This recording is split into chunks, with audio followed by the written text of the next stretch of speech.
IPhone 15 pro max এটা LTPO super retina display হওয়া সত্ত্বেও ডিসপ্লেটি সম্পূর্ণ গ্রিন স্ক্রিন হয়ে গেছে।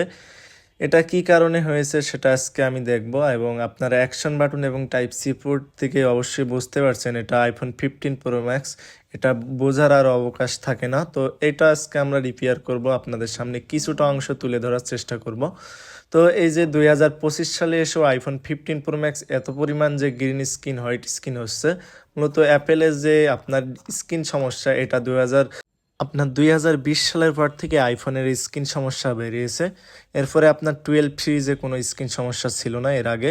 তো এই ফোনটি আজকে আমরা রিপেয়ার করব। দেখতে পারছেন যে আইফোন 15 প্রো ম্যাক্সটা আমরা রিপেয়ার করছি, এবং আইফোন 13 সিরিজ, 14 সিরিজ, 15 সিরিজ এগুলো স্ক্রিন রিপেয়ারের কাজ করে দিয়ে থাকি আমরা। দেখেন এই যে স্ক্রিনটা আমি এখন কাজ করলাম, এটা মূলত আমরা একটু কাজটা সংক্ষেপে আপনাদের বোঝানোর জন্য তো কাজটাকে আমরা দেখেন আপনার স্ক্রিনটা ইজিলিভাবে আপনার চোখের সামনেই চলে আসবে। এটা সম্পূর্ণ রিয়েল, এটা কোনো ফেক ভাবার কোনো দরকার নেই। এটা মূলত আমি যে প্রসেসে কাজ করছি এটা ডিসপ্লে রিস্ক থাকে না। এটা হলো যে সেম প্রবলেম হইলে ডিসপ্লে রিস্ক আমরা নিয়ে আপনাকে সার্ভিস দিয়ে থাকি।